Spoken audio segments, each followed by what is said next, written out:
Hello and welcome to the Patient's Down podcast. Today we have Kelly and her story of when Pharma fails, healing through cannabis.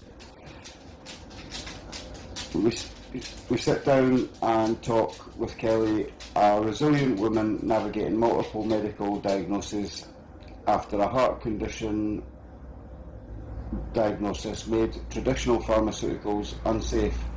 Cannabis became her only option. What does it mean to manage your entire health through one plant? Let's find out. Can you walk us through your medical journey, what diagnoses you were managing, and how pharmaceuticals initially played a role? I can indeed, and thank you very much for having me and wanting to listen to me for a start. My diagnosis is quite a long one, so I wonder how long you've got.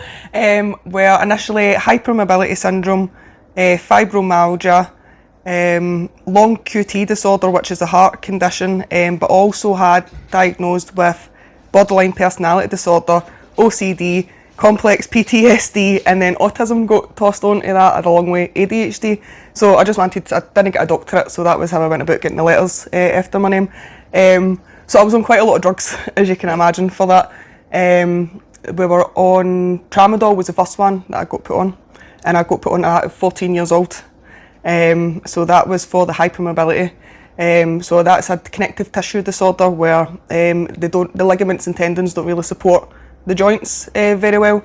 It also comes with other side effects to the condition, which means that anaesthetics and stuff can take longer to work, or they don't work at all. So painkillers and stuff can wear out the system quicker. So at 14 years old, I was doing a lot of athletic training, and I was in competition. I injured my knee, and the quickest way to get me back into competition was, here's opioids.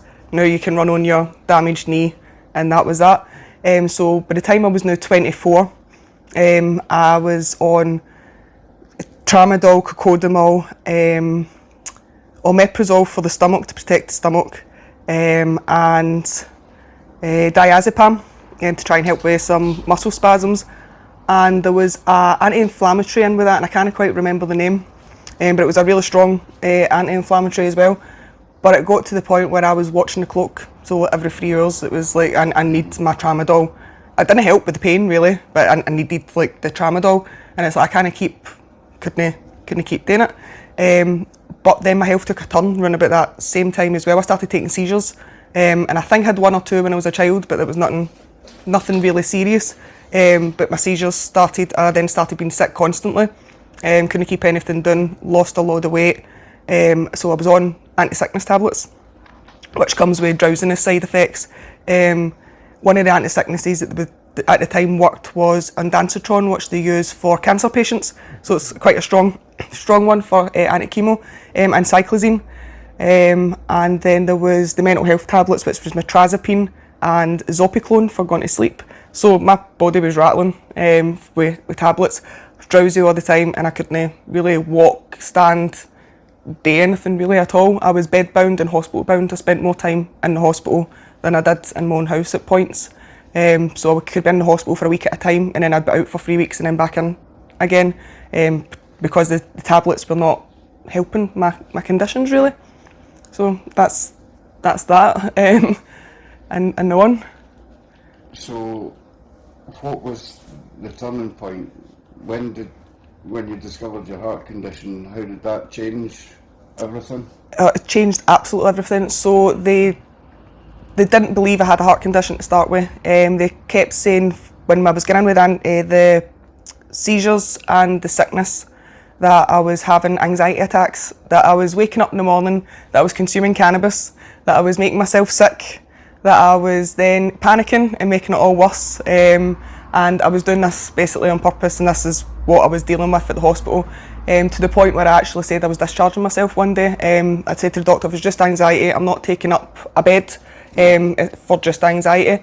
They said I was too sick to leave, and I said, well, a minute ago you said it was just anxiety, so I couldn't be that sick to leave. And after a few weeks / months, even years of that, I can't remember how long, because all the tablets made me very daisy. I think it was about 1.5 years probably I gone back and forward to the hospital. But one of the occasions was I couldn't see in front of me. There was like a purple blob, couldn't breathe right, it felt like somebody was crushing my chest. Went up to the hospital, they told me it was anxiety again, I was to go home. So the next morning, I had woke up and the purple blob was still there, and I went up to the hospital and they says, just to put my anxiety at ease, they were going to do a blood test. This would come back as negative because nobody at my age, 24 at that point, would have a troponin count raised in my blood. It would come back with no troponin. And when it came back in, it said it was over the hundreds and I was to go up to cardiology. So in cardiology ward, they were giving me my normal medication, but I was on an ECG, and they all came running into the room to flush the medicines from my system because my heart wasn't handling it. The ECG showed that my QT interval, which is where your electrolytes charged, your potassium, your magnesiums, was too long, so my body wasn't getting recharged with the electrolytes, and that's why I was getting all these other symptoms that was causing it. So I went from being all these addictive medications to them going, we need to stop them and we need to stop them now. And that was like, they pretty much got all whipped away from me. They'd left me on at that point just the metrazapine and the cyclizine for the anti-sickness, but all the diazepams, the tramadols, all of that was all So you'd have post stopped. Opiate withdrawal. Yep.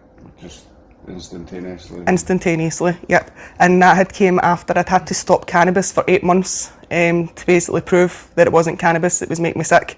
So for 8 months I had been going up and back up and down in the hospital every month with symptoms, and they were going, it's because you're cannabis use, and I'm like, honestly, I have not touched cannabis for 1 month, 2 months, 3 months, 4 months, 8 months at this point. It cannot be cannabis, there's got to be something else. And they just, well, oh, no, it's because you used cannabis in the past. And I'm like, this is not the case at all for me. Like, I'm getting worse.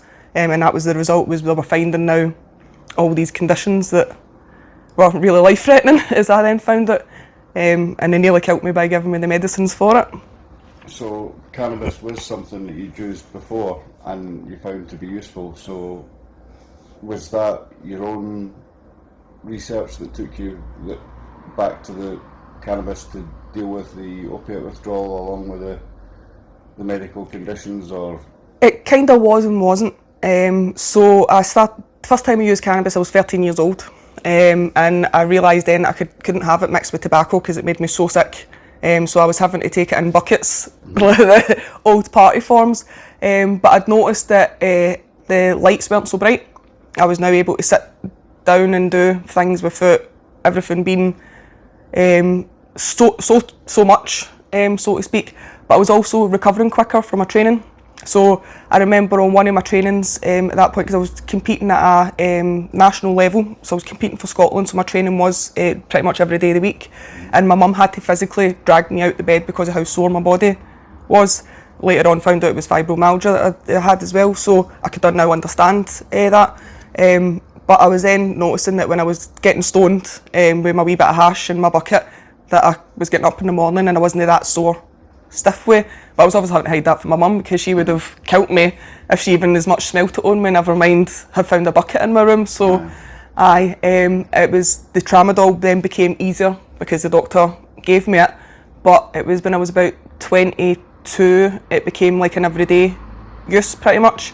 But it was only, I was making a score bit last a full week. So although it was like everyday use, I was waiting to the end of the day to then have it. But then I was noticing that I could go longer between my tramadol a wee bit, so it wasn't as bad. So the tramadol tapering had kind of started with the cannabis use, but when I came off the cannabis for the 8 months, I then had to go back onto the tramadol because I couldn't live without painkiller anymore. Yep, but it did not help. It made me itchy. I had itchy nose, my stomach. One of the conditions, gastroparesis. They think the gastroparesis was caused by the tramadol initial use, so any opioids were in was slowing all that down further, so it was just making me sicker, and I was like, this is not a life, like, in any way, shape or form. So cannabis for me, I knew was a big part of my life, like from like being wee. I even used CBD as well for my children, is because it helped so much, like when they were not well, for inflammation and stuff over ibuprofen. In my opinion, it was just a better, more natural substance. So it was always, as soon as it was made available to buy in shops, I was like, well, this is, can use it as a health I can use it as a health supplement and I don't need to worry about it. But obviously being a mum and using cannabis, you've now got that stigma of if people want to smell this on me, is somebody going to report me for using cannabis? So all my children, before I had my prescription, they knew it as just medicine. If they smelt it in the street, they went, oh, somebody's got medicine. They didn't know the actual word for cannabis, because I was very much scared that they would go to school and say, oh, my mum was using cannabis, and that would be social work, like, there. I think it's something that is a very valid point, is that we need to address the education issue around cannabis, it being a medicine, it being a plant with uses, as opposed to something that deserves the demonisation that it's had historically. So, is there any strains or administration methods that you found to be beneficial with your conditions? Earthy strains for me. So gelato and dog seem to be my two go-to strains to keep everything steady, I suppose, is the word that I'm looking for. And I would love to be able to try all these different strains and have them for my medical purposes. Like, I love the taste of like some of the other ones, but they just don't seem to hit my medicinal needs. And I think for me, I still struggle with the method of administration for the prescription. So I've got the Ruby Twist that allows me to get as close to combustion as I can get, so I can have it in my bongs. But I will admit I still have to use a combustion method, so I'll still have to take a bong. And that will help to keep my dinner done when I'm eating. Because there's times when I can feel like I'm medicated enough through the vapes, and then I'll be eating and I'll get the top lip sweat, and then my body will physically start shaking, and then it's like, oh no, this is actually all going to come up. And then I'll have to be physically carried to the car, and this is only in a space of like 10 minutes now, and then I'm now seizing on a floor, so it goes really, really like quick. And some of these devices, I know the venti can heat up in 20 seconds when you've not got your error 4 code. I know this can heat up quite quick as well. But when you're in an emergency situation, that just doesn't cut it. And because of my heart condition as well, I feel like, although it's not a direct nervous system stimulant and all that type of thing, it really does affect my heart rate. Like, it takes it from going really, really fast to back down to 60 beats per minute. Or likewise, if it's beating at 50 beats per minute, it'll take it back up to the 70 mark. So it does help to put me back into like a regular. Aye. That's good. So, navigating the stigma, especially with cannabis as your only option, how do you navigate that? I'm very choosy with my words, I feel. I never told anybody when I was booking hotels before if I had my tramadol. I didn't phone up and go, hi, excuse me, I'm on opioids. As you probably know, they're very strong medicines that might make me sleepy. I didn't do any of that. So I haven't felt the need to ever do that with my cannabis. I just take it with me, and I use it as I would any other medication. And I've honestly got to say, I've not had anybody approach me yet. I don't know if it's my body language. I don't know if people look at me and go, that can't be cannabis that she's using, because she's just so open about it. I don't know if it's because also I've heard different variations quite a lot from men getting pulled up a lot with the police. I don't know if because I'm with my children that they're looking and going, cannabis, it must be somebody else who's causing that smell, and continues on their way. In the hospital as well, at the start I had a lot of stigma when it wasn't prescribed, and it was the doctors basically saying it was that was causing a lot of the issues. So I had to obviously go without my medicine for the 8 months, make myself really, really ill, I suppose, to prove to them that it was actually a medical condition. But it was also, I had cannabis dependency put on my medical records in that point as well. So they basically just looked at me and went, no, she must still be smoking cannabis, as I was saying. But when I went to a doctor's appointment, I had to basically switch that around because I was now prescribed my medical cannabis. But I walked into this doctor's appointment, and the last time he'd seen me, he was a specialist for my gastro. I was in a wheelchair and I couldn't stand, and I wasn't eating, and I was under 8 stone, I think I was, the last time he'd seen me. So he was like, I don't know if I've got the right person on the screen, can you tell me what you've done differently? And I'm like, well, when I tell you, you're going to have to take cannabis, or at least change your view on cannabis. And I told him it was now 3.5 grams a day of cannabis I was taking, 1 gram of the full extract cannabis oil, or Rick Simpson oil, whatever people want to name it, a day, as well as my THC CBD mix from Curaleaf as well. And I was taking a mil of that a day. And I was like, so it cannot be the fact that it was the 2 grams of cannabis a week that I was smoking that was causing all of these conditions. It was the lack of cannabis in my system that was causing the flare-up of all these conditions. And once he listened to all that, he's like, you've honestly changed my opinion on cannabis as a medicine. So I felt it was a load of years. I think by that point it was about 5 years of fighting with the medical professions to say that cannabis was not causing this. So although I didn't get stopped in the street, and although it was like I could take my medicine freely that way, the hospital were the ones that were really like, no, this is cannabis and we cannot see past this being anything other than cannabis, until I was now on that much cannabis and now walking in and eating and being a normal human being, that they were like, this couldn't have been the cannabis, so it must have been. Have you found that since then that there's been a difference in the hospital staff and the way that they treat you with cannabis? Because I have heard myself of other patients having issues in hospitals about being able to access the cannabis medicine, that like you said, they're not being taken seriously. It's not an isolated issue that you face, but Well, for me, thankfully, I went from being in the hospital in 2022. I was in hospital 13 times over the full year. So it was once a month and then twice 1 month, if you want to put it that way. In 2023, I was only in hospital once, and that was for asthma. I've not been in hospital since, and that's since I've been on medical cannabis. So I've not really had to fight that fight. When I was in with my asthma, I was allowed to take my oils, and I understood why. At that time I couldn't take the vaporiser. There was recycled air. I could smell somebody smoking in the toilet that was like 3 doors, that actually smoking a fag coming in my one. And there was someone in who had tried to unalive themselves, but it was because they couldn't get cannabis, which then sent them into a full psychosis. They took another drug that they shouldn't have because they couldn't get cannabis, and it sent them off. So I was then like, I cannot personally smoke this here or vape it here while that person can't get it, which then might send them into when I have my oils and that works. So that was the thing. So I've been in a consultation, which she was now very positive for my cannabis, and then the other one was a breast clinic that I went to for just a standard checkup. And when they asked what medication I was on and I said medical cannabis, she asked what clinic it was, because her patients would actually benefit from medical cannabis, and if I've had a positive experience with the clinic, could I pass on the details? So that's exactly what I've done, and I thought that's a really good, for me, it was a really good experience to basically to have the doctor ask me like what clinic, because a positive difference. Especially since I've had so many going, oh, this is cannabis caused, and this is, and actually one going, no, could you tell me, because my patients would be like to benefit from this. Have you faced any or many challenges in terms of access, legality or cost around medical cannabis? No, really, I would say my access was very easy because I got my full medical records. When I did do the request for the clinic to get my medical records, I thought initially that my doctors didn't approve it. But then when I got my medical records, I found amongst that the doctor had approved the medical records to get sent to, it was Sapphire at the time.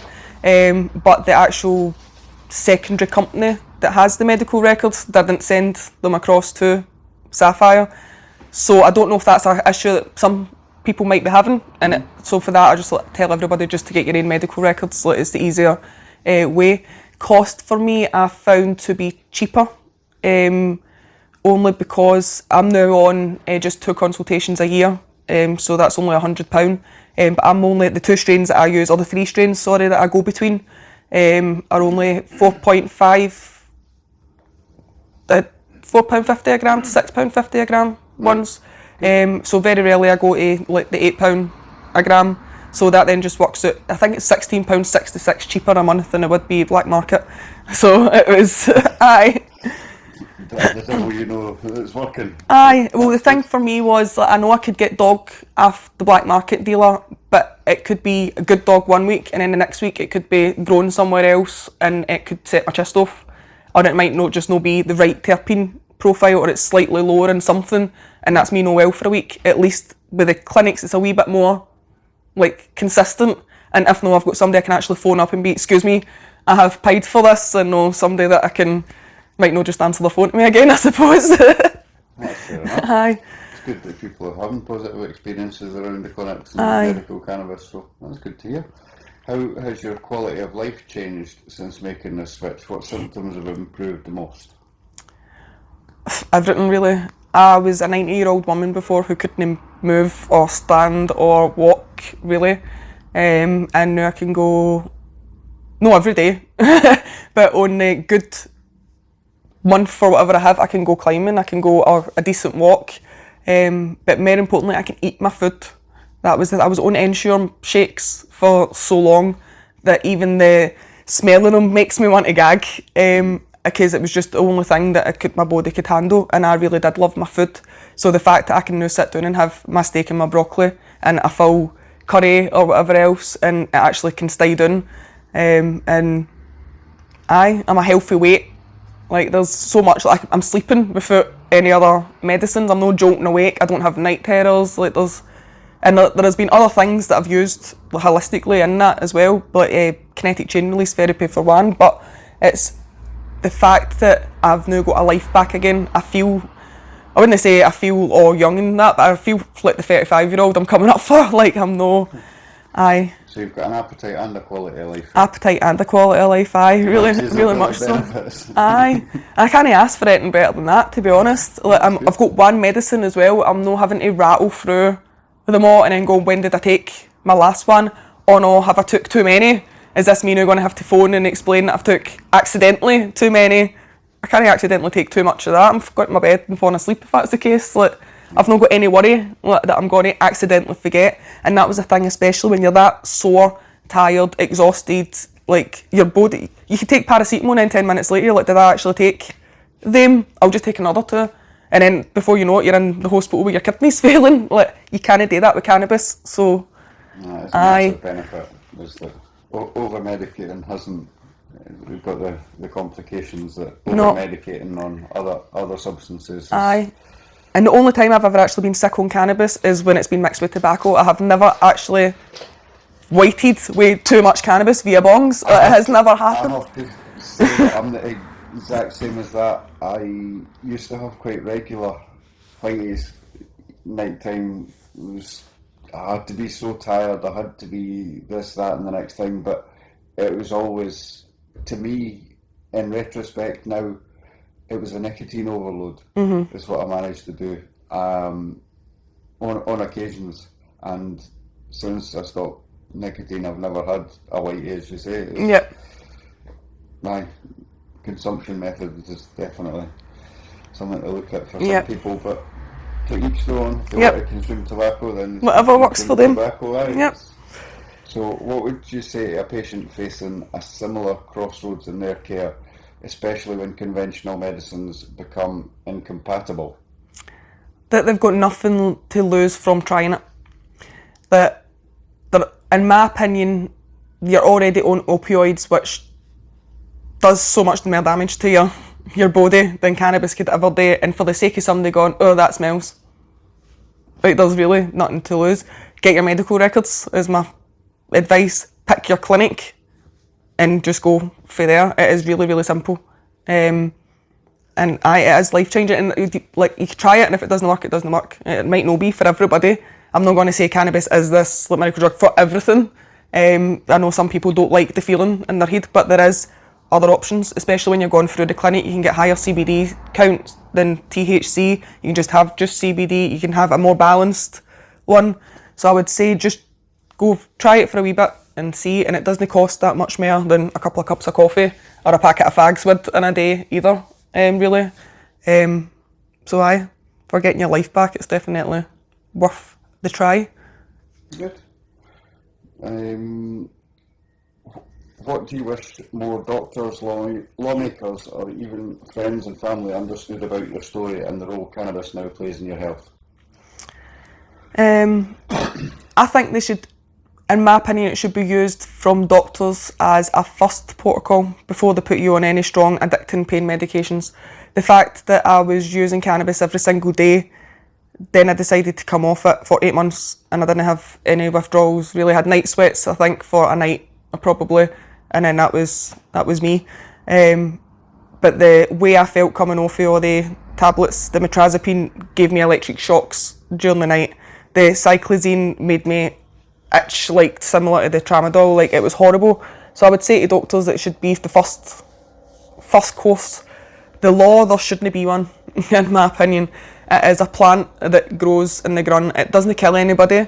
It has more benefits that outweighs anything else. Tobacco and alcohol is legal and taxed, and that kills more people and causes the doctors and like the health services more money than anything else. The worst thing that cannabis is bringing into the NHS so far is cannabis-induced hyperemesis, if you believe in that. And I know some people might get a adverse reaction. It is a drug after all. No suited for everybody, I understand that.